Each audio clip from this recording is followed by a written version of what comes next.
Mother सुहाग online classes में आपका सभी का स्वागत है। आज हम जैसा कि आप लोगों को पाठ 3 अफवाह के विषय में पढ़ा रहे थे और लिखवाया भी गया है आप लोगों को।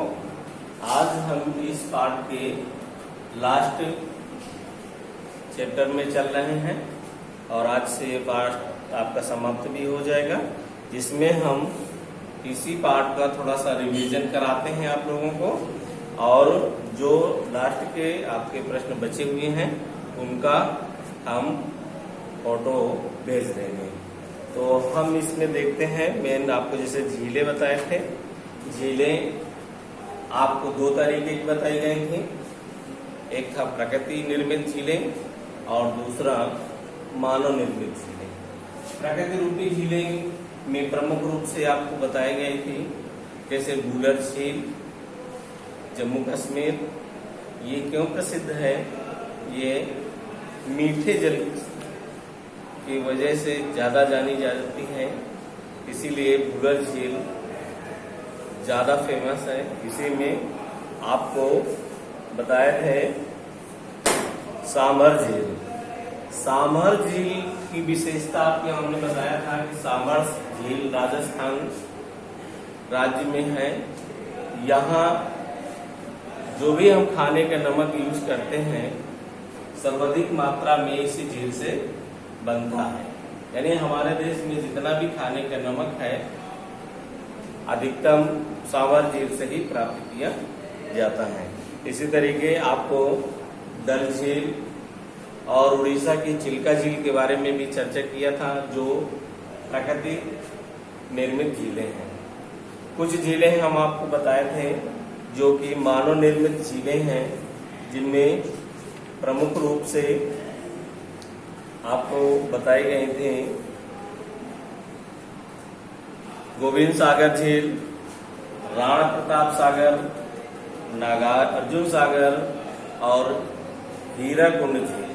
ये प्रमुख रूप से मानव निर्मित झील है। मानव निर्मित झील का मतलब ही होता है जो झीलों का निर्माण मनुष्य द्वारा किया गया है, उन्हें मानव निर्मित झीलें कहते हैं। इसी के आगे हम थोड़ा सा जानेंगे कि आपको 2 चीजें महत्वपूर्ण हमने बताया था, विसर्प और गौखुर। इनको एक बार फिर से देखते हैं। विसर्प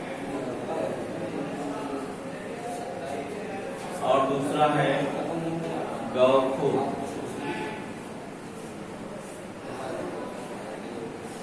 विसर्प का मतलब है एक विसर्प नदी बाढ़ वाले क्षेत्रों में काटकर गोखुर झील का निर्माण करती है। यानी विसर्प से ही गोखुर झील का निर्माण होता है, जिसका गोखुर आकृति होती है। कल हम आपको चित्र के माध्यम से समझाया था, ये आकार की होती है, तो इसी को कहते हैं गोखुर। गोखुर झील के नाम से जानी जाती है। ये तटीय क्षेत्रों में लैगून का निर्माण करती है। चिल्का झील, कुलकट झील तथा कुलेरू झील ये प्रमुख झीलें हैं जहां पर गोखुर का निर्माण होता है। इसी में आपको जैसे अभी बताया, मीठे पानी की अधिकांश झीलें हिमालय क्षेत्र में हैं। ये मुख्यतः हिमानी द्वारा बनी हैं। दूसरे शब्दों में ये हिमानियों में कोई द्रोणी गहरी बनाई जो बाद में हिम पिघलने से भर गई।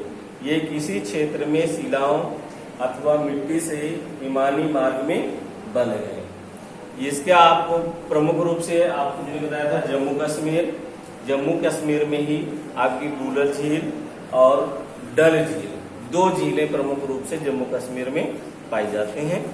और इसमें हम थोड़ा सा नदियों के महत्व के बारे में जानेंगे। ये नदियों से हमें क्या अनुभव है?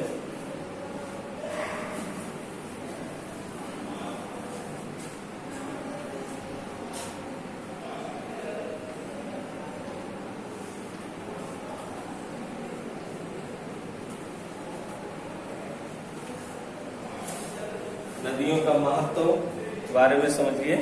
संपूर्ण मानव इतिहास में नदियों का अत्यधिक महत्व रहा है। नदियों का जल मूल प्राकृतिक संसाधन है तथा अनेक मानवीय क्रियाकलापों के लिए अनिवार्य है। यही कारण है कि नदियों के तट में नहीं, प्राचीन काल से ही आदिवासियों को अपनी ओर आकर्षित किया है। मतलब इसका कहने का तात्पर्य है कि प्राचीन काल से ही लोग अपना निवास स्थान नदियों के किनारे ही बनाते थे, जिससे कि उनको पानी की उपलब्धता आसानी से हो सके।